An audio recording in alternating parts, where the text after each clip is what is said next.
প্রায় অনেক মাস আগে আম শিশু শিল্পী লুবাবাকে নিয়ে যে একটা কন্ট্রোভার্সি তৈরি হয়েছিল সোশ্যাল মিডিয়াতে এবং এটা নিয়ে সবাই মানে ব্যাপক আকারে ট্রোল করেছে পাবলিক।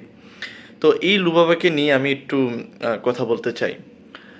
তো এই যে এই লুবাবা কোন এক রাজনৈতিক ব্যক্তিকে নিয়ে তার যে বায়োপিক একটি মুভি তৈরি হয়েছে রিসেন্টলি অনেক মাস আগে, এবং সেই মুভিতে আরফিন শুভ অভিনয় করেছিল।